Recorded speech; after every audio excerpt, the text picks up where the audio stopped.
28 तत्व से तात्पर्य है उनके आदिदैविक स्वरूप का मतलब है मूल कारण रूप 28 तत्व। मूल कारण रूप मतलब जिन तत्वों को भगवान ने अपने श्रीअंग में ब्रह्मा जी को दिखाया कि इनसे भगवान व्याकृत होना चाहते हैं, ये मूल कारण रूप तत्व हैं कि जो प्रभु के श्रीअंग में रहते हैं, भगवान की शक्ति है। जिसके लिए मैंने पिछली बार ये बात कही थी कि जिन चीजों से कुछ भी उत्पन्न होगा, अर्थात जगत में भी हम जिन वस्तुओं को कारण के रूप में देखते हैं, अर्थात मान लो कि जिस मिट्टी से घड़ा बन रहा है या जिस धागों से कपड़ा बन रहा है, तब भी हम यही कहेंगे कि वो मिट्टी भी भगवत रूप है, तभी उसमें कार्य प्रकट करने की शक्ति है। वो धागे भी भगवत रूप है, तभी उनमें पट के रूप में प्रकट होने की शक्ति है। इसलिए सभी पदार्थों के रूप में भगवान बनते हैं, तो सभी कारण रूप भगवान के ही हैं। इस कारणता जो भगवान की शक्ति है वो उनमें रहती है, उस अर्थ में हम मूल कारण रूप 28 तत्वों को उनका आदिदैविक स्वरूप कहते हैं। आध्यात्मिक से मतलब है ब्रह्मांड के आवृत, अर्थात जिन 28 तत्वों की उत्पत्ति अक्षर ब्रह्म में से हो रही है, वो अक्षर ब्रह्म का स्वरूप हमने बताया सिद्धांत मुक्तावली में महाप्रभु जी ने, तदेवैतत् प्रकारेण भवति इति श्रुतेर्मतम्, अर्थात अक्षर ब्रह्म ही जगत के रूप में बनते हैं, ये वेद का मत है। तो जगत के रूप में अक्षर ब्रह्म इन 28 तत्वों के रूप में बनते हैं, तो वो उनका आध्यात्मिक स्वरूप हुआ। और ब्रह्मांड अंतर्स्थित तत्व का मतलब है कि जो हमारे अंदर हैं वो।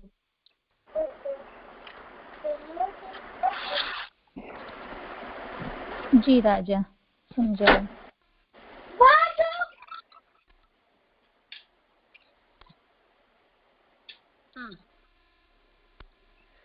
और कुछ? हाँ राजा, यहाँ पर चार्ट में 28 तत्व तो बताए गए हैं, और उसके अलावा चार्ट में मन, अहंकार, इंद्रिय को भी अलग से बताया गया है। तो दोनों को बताना, मतलब 28 तत्व में भी इंद्रिय, मन आदि आ रहे हैं, तो दोनों को बताने का कोई विशेष कारण?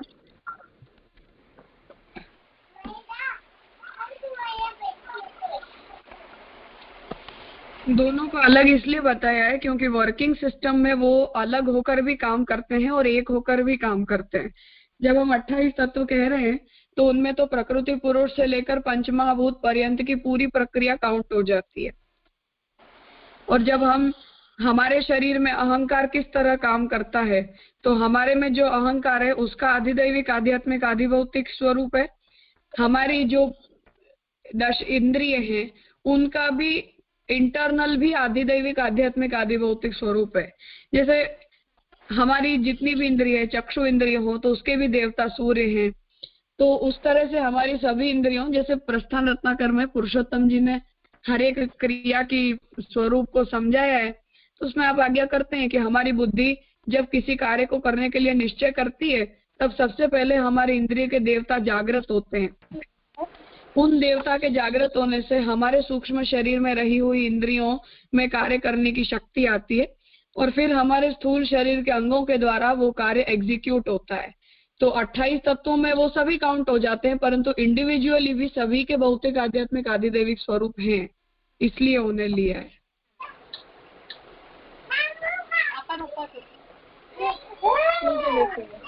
जी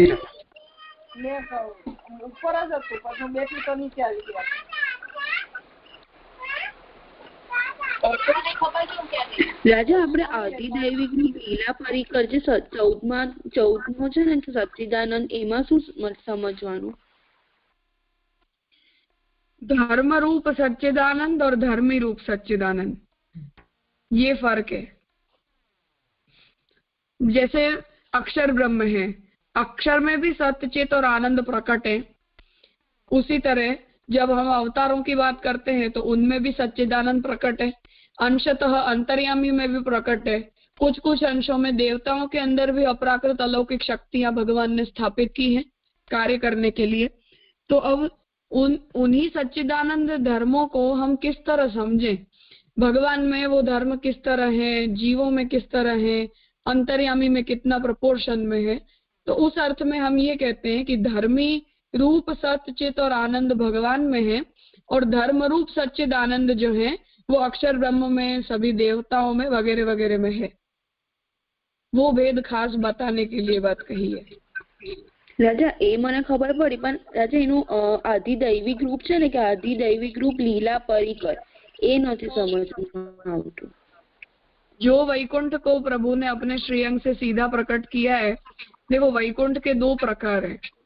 एक तो वैकुंठ को हम ये कह रहे हैं कि अक्षर ही स्वयं वैकुंठ रूप है, भगवत धाम है, और दूसरा ये है कि अक्षर के अंदर रहने वाले अर्थात प्रभु के धाम में रहने वाले जो भी गोप गोपी गाय पशु पक्षी वन आदि जो कुछ भी है, उन सब की उत्पत्ति जैसे हमारी उत्पत्ति अक्षर ब्रह्म में से होती है, उस तरह वैकुंठ के जीवों की उत्पत्ति अक्षर ब्रह्म में से न होकर सीधा परब्रह्म पुरुषोत्तम से होती है, इसलिए उन्हें आधिदैविक रूप कहा गया है। जी राजा। અને राजा વૈદિક સૃષ્ટિ કે ઘટાદિક જે આધિદૈવિક રૂપ છે ને ઘટાદિકનું, એ પણ રાજા નહીં સમજમાં આવતું।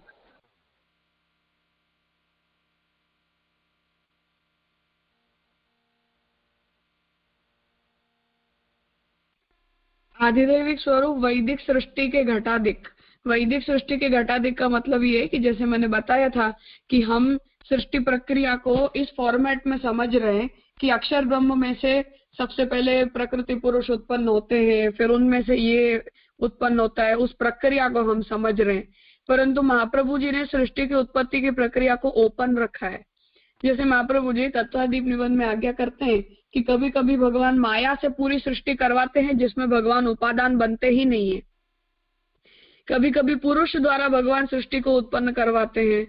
उसी तरह सात्विकी राजसी तामसी प्रकार की भी सृष्टि होती है, तो पूरी सृष्टि ही जब तामसी के फ्रेमवर्क में उत्पन्न हो तो उसमें कोई जीव मुक्त हो ही नहीं सकता है। तो ये सभी प्रकार की वैरायटी शास्त्र में बताई गई है, हम सृष्टि प्रक्रिया को कोई फिक्सेशन नहीं दे रहे हैं।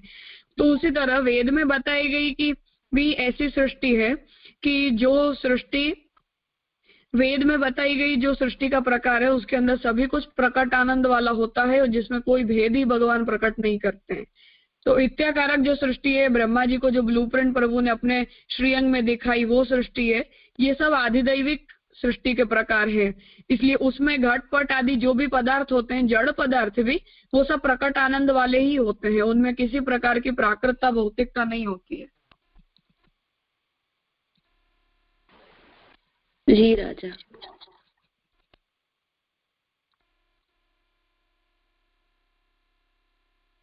તો રાજા એમાં જે આધ્યાત્મિક જે સ્વરૂપ છે કે ભગવાને એટલે એવી રીતે સમજવાનું કે ભગવાને બ્લુપ્રિન્ટ તરીકે જે સૃષ્ટિ દેખાડી બ્રહ્માજીને, અને બ્રહ્માજીને જે સૃષ્ટિ એટલે બ્રહ્માજી જે રીતે એ સૃષ્ટિને સમજ્યા તે એમાં ગણવાનું સૃષ્ટિ કે ઘટાદિક સદંશ રૂપતામાં।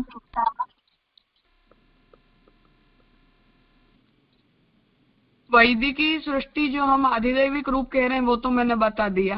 अब आध्यात्मिक जो है, आप आध्यात्मिक के लिए पूछ रहे हो, आधिदैविक के लिए पूछ रहे हो? आध्यात्मिक। आध्यात्मिक तो वो है कि मैं घट को जिस दृष्टि से देख रही हूँ वस्तुतः घट वो नहीं है। वस्तुतः घट क्या है? भगवान का सदंश है। तो भगवान का सदंश होना ये उसकी आध्यात्मिकता है। हम उसे मिट्टी आदि से निर्मित समझते हैं, ये उसकी आदि भौतिकता है।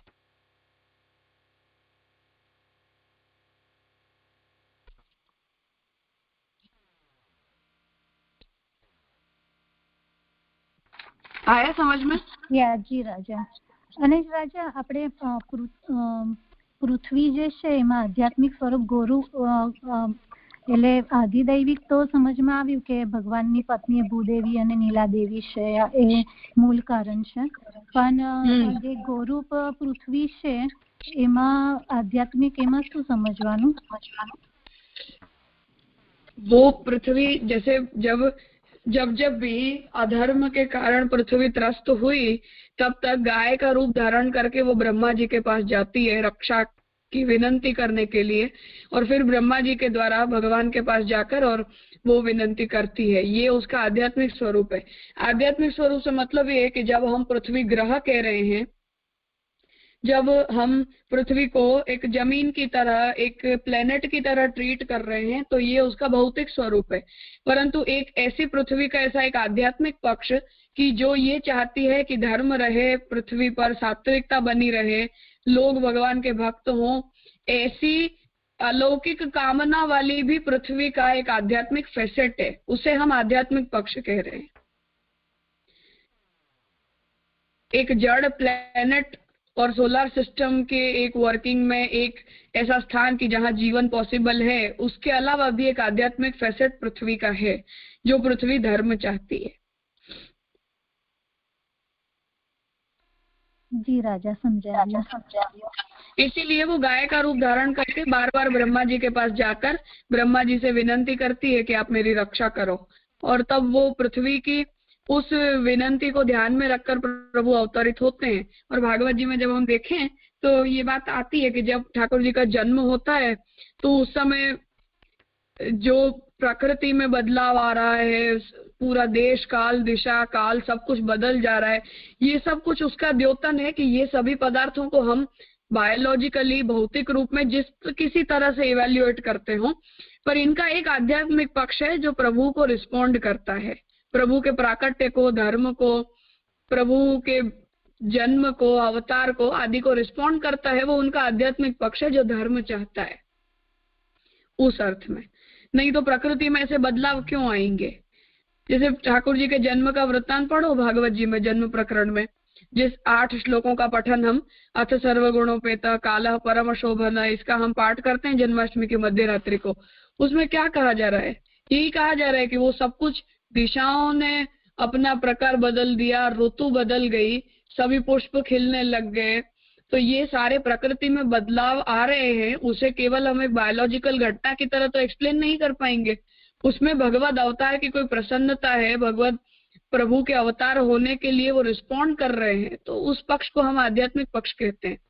वही पृथ्वी का भी आध्यात्मिक पक्ष है, जो प्रभु के अवतरित होने से, प्रभु के पधारने से प्रसन्न हो रही है, जो चाहती है कि प्रभु मेरे स्थान पर पधारे, तो ये उसका एक आध्यात्मिक पक्ष है। भौतिक पक्ष वो है कि जिसे हम अपने आसपास देख रहे हैं, समझ रहे हैं। जी राजा।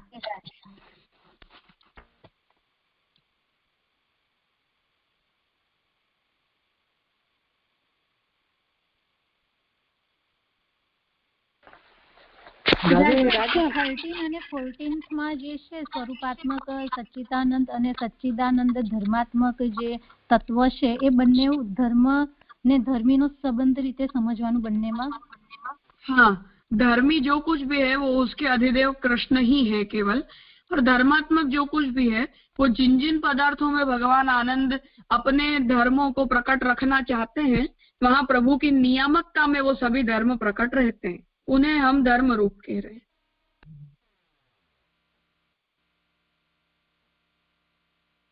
जी राजा, समझाइए। अर्थात जैसे भगवान ब्रह्मा, विष्णु, शिव, इंद्र, वायु, सूर्य आदि देवताओं से सृष्टि संबंधी कुछ कुछ कार्य करवाना चाहते हैं, अब उन कार्यों को करने के लिए जितनी भी शक्ति सामर्थ्य अपेक्षित होते हैं, उतनी शक्ति सामर्थ्य भगवान उन देवताओं को देते हैं।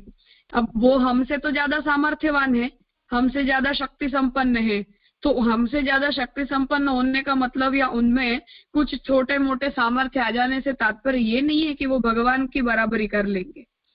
तो हम ये कहते हैं कि उनमें जो कोई भी सामर्थ्य है वो भगवान द्वारा प्रदत्त है, भगवान द्वारा दिया हुआ है, और उन सामर्थ्यों का उपयोग वो लोग भगवान की नियामकता में करते हैं, तो उनका सामर्थ्य धर्म रूप है और भगवान का सामर्थ्य धर्मी रूप है, ये मतलब है। उसी तरह हम लीला परिकर में भी यही बात कहेंगे। वैकुंठ में रहने वाले जो भी ब्रजभक्त, गाय, पशु, पक्षी आदि जो कुछ भी हैं, 84 वैष्णव के भाव प्रकाश में जिनका भी हम वर्णन देखते हैं, वो सब प्रकट आनंद वाले हैं, वहां कोई प्राकृतता नहीं है, वहां कोई लौकिक दोष गुण आदि नहीं है, पर उनकी अप्राकृतता या उनमें प्रकट आनंद रूपता, ये सब कुछ भगवान के नियमन में और भगवान की इच्छा या प्रकट लीला परिकर होने के कारण है, वो उनका अपना धर्म तो नहीं है। इसके लिए दो चीज, धर्म के लिए दो बात लिख लो कि एक तो धर्म स्वाभाविक होते हैं और दूसरे धर्म आगंतुक होते हैं। इसे नोट कर लेना वहां। स्वाभाविक धर्म और आगंतुक धर्म। स्वाभाविक धर्म का मतलब ये है कि जो मेरे हैं, मेरे अपने हैं और वो बाय डिफॉल्ट मेरे अंदर रहते हैं, उन धर्मों को हम स्वाभाविक धर्म कहते हैं। आगंतुक धर्म का मतलब होता है कि कहीं बाहर से मैंने उन्हें अक्वायर किया है, वो मेरे अपने नहीं है। तो भगवान के अलावा हमें कहीं भी जो कुछ भी शक्ति, सामर्थ्य आदि दिखाई देता है वो सब कुछ आगंतुक है, स्वाभाविक नहीं है। भगवान में जो कुछ भी है वो सब कुछ स्वाभाविक है, भगवान का अपना है। इसी बात को भगवान ने विभूति योग में, गीता जी में एक्सप्लेन किया है कि जहां जहां भी तुम्हें कोई भी उत्तमता दिखाई देती हो तो वो सब उत्तमता मेरी वजह से है, वो वस्तु की अपनी नहीं है। ये तात्पर्य है।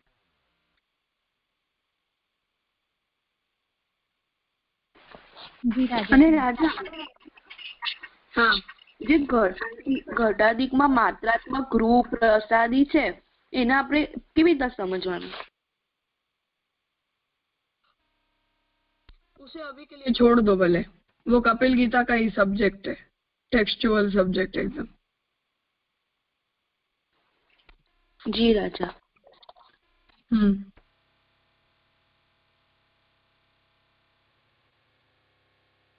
और कोई?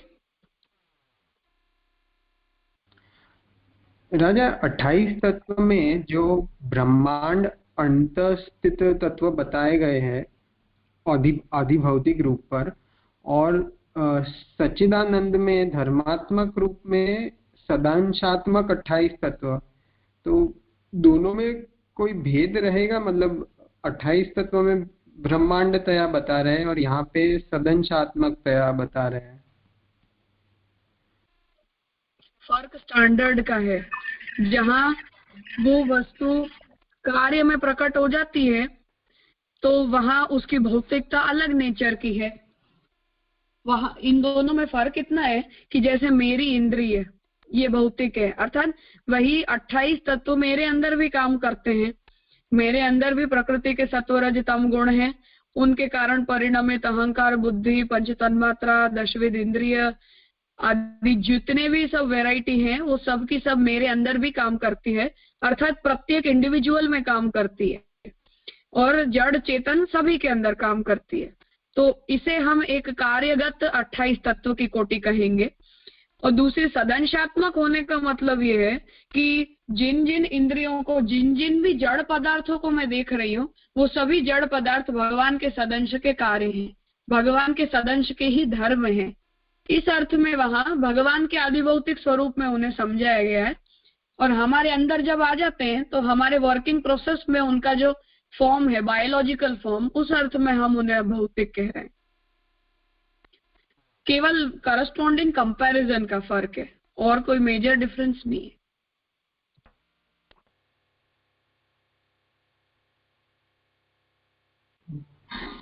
अर्थात ये ब्रह्मांड अंतस्थित तत्व भी वही 28 तत्व ही होंगे ना जो सदंशात्मक है, उनसे भिन्नतया तो नहीं आएंगे?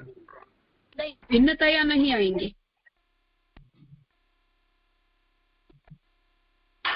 तो सदंशात्मक होना ये उनका शुद्ध स्वरूप है और हमारे अंदर उनकी वर्किंग होना वो हमारी अविद्यागत जो भी प्रोसेस है उनके अंदर भी वो इनकॉर्पोरेट हो जाते हैं, बस उतना फर्क है। सदंश होना ये उनका मूल स्वरूप है और वही सदंशगत सभी तत्व तो हमारे अंदर जब काम करने आते हैं तो अविद्या के साथ मिश्रित हो जाते हैं।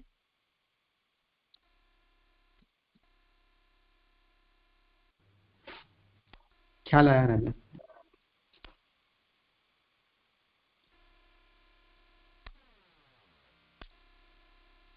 प्रमेय रत्नार्णव मूल में ये सभी बातों को लालू भट्ट जी ने स्पष्ट किया है, उसे कभी देखेंगे तो स्पष्ट हो जाएगा। वहां लालू भट्ट जी ने इस बात को साफ करके बताई है बात। मूल कभी पढ़ेंगे तो देख लेंगे उसमें,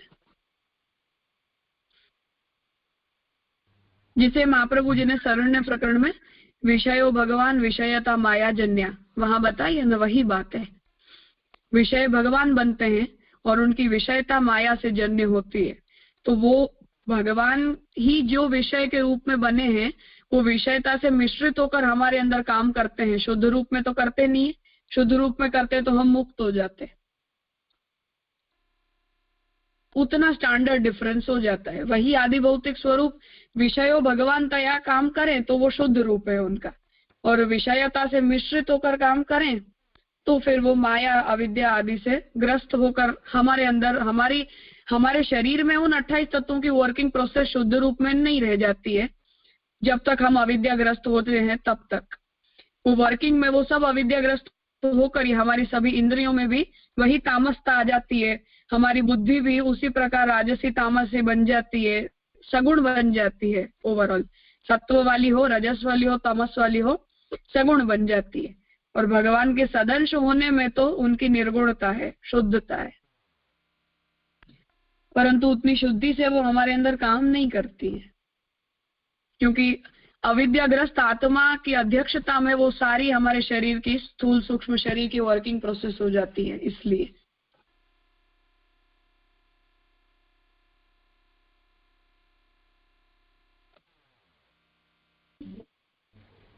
एकदम क्लैरिफाई महाराज। एक और बात जाननी थी राजा, आउट ऑफ टॉपिक। आपने ये जो कहा कि विषय अगर शुद्ध रूप में होते तो मुक्ति हो जाती, वो किस प्रकार से है? अर्थात हमारी इंद्रिय यदि निर्गुण बन जाए, हमारी बुद्धि में से भी सगुणता चली जाए, हमारा अंतःकरण शुद्ध हो जाए तो जीव मुक्ति हो जाएगा ना। फिर बंधन में रहने जैसा कुछ है ही नहीं।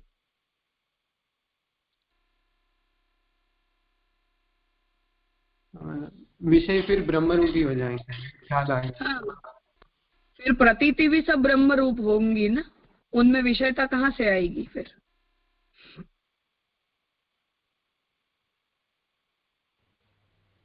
स्पष्ट हो गया। मतलब जैसे जो बात महाप्रभु जी ने सिद्धांत मुक्तावली में, सॉरी गोसाई जी ने टीका वगैरह में समझाया तनुवित्त जाके में, कि हमारी इंद्रियां जो हैं वो उनकी अविद्याग्रस्त तमस इतना होता है कि वो इंद्रियां भगवत सेवा में प्रवृत्त होना ही नहीं चाहती, या जैसा रसानुभूति होनी चाहिए ऐसी रसानुभूति उन इंद्रियों को होती ही नहीं है। तो हमारी शरीर के जितने भी ऑर्गन्स हैं वो ऑर्गन्स भी अविद्याग्रस्त हो जाने के कारण अपने शुद्ध रूप में काम नहीं करना चाहते हैं।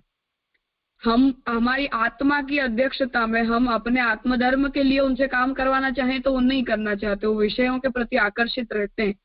तो ये हमारी इंद्रियों का तमस है, वो उनकी तामसता है। तो सात्विक जीवन से इंद्रियां शुद्ध होती हैं, हमारा अंतःकरण शुद्ध होता है। हमारी बुद्धि जब सात्विक बनती है तो सात्विक निश्चय करने लायक बुद्धि में क्षमता आती है। तो अविद्याग्रस्त जैसे हमारी आत्मा है, उस प्रभाव के कारण हमारे सभी के सभी शरीर में रहने वाले जितने भी ऑर्गन्स हैं, पूरी वर्किंग सिस्टम भी वो अविद्याग्रस्त और सगुण हो जाती है। सगुणता के कारण वो हमारी आत्मा के प्रति सपोर्टिव नहीं रह जाते।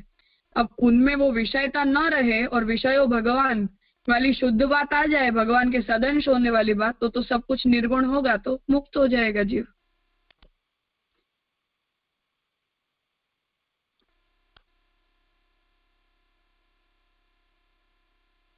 एकदम क्लैरिफाई हुआ राजा। और कोई राजा सौतांश આપણે છે કે સૌત ચિત બંનેના અંશ છે રાજા? આપણે जीव सदंश और चिदंश का दोनों का अंश है, पर हमारा शरीर आदि जो कुछ भी है वो तो सब केवल सदंश है, चिदंश नहीं है उनमें। हमारी आत्मा सदंश और चिदंश दोनों है। जी राजा। हमारी आत्मा के अलावा जो कुछ भी है वो सब कुछ जड़ है, इंक्लूडिंग हमारी बुद्धि, अंतःकरण, इंद्रिय, सूक्ष्म शरीर और स्थूल शरीर दोनों जड़ हैं। उनमें चैतन्य आत्मा के साथ संपर्क होने के कारण आता है।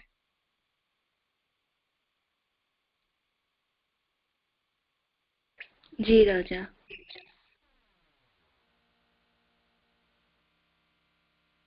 और कोई प्रश्न है?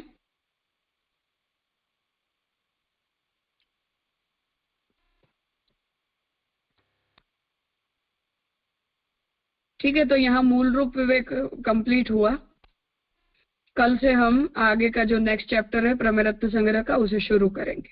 अभी भी इनमें कोई सवाल रह गए हो तो कल पूछ लेना, अगर कुछ ना हो तो हम आगे करेंगे। ये टर्मिनेटिंग जंक्चर है। प्रपंच विवेक, जीव विवेक और मूल रूप विवेक, इन तीनों में तत्व संबंधी जो पूरी चर्चा थी वल्लभ वेदांत की, वो पूरी हो जाती है। इसके बाद के अब जो चैप्टर्स हैं उनमें हमारे सांप्रदायिक सब विषय शुरू होते हैं। पुष्टि भक्ति का स्वरूप, पुष्टि भक्ति में अधिकार, पुष्टि भक्ति का फल वगैरह, वो सब विषय मतलब साधना प्रणाली का सब्जेक्ट अब शुरू होगा। प्रमाण प्रमेय का जो सब्जेक्ट था वो यहाँ तक कंप्लीट हो गया। यहाँ से सब्जेक्ट बदल रहा है, अब वो तत्व चिंतन वाला सब्जेक्ट अब नहीं रह जाएगा आगे के चैप्टर्स में। ठीक है, तो कल हम आगे कंटिन्यू करते हैं। अभी भी कोई प्रश्न अगर रह गए हो मूल रूप विवेक में या कपिल गीता का हमने जो पोर्शन लिया उसमें, तो कल पूछ लेना, नहीं तो हम आगे करेंगे।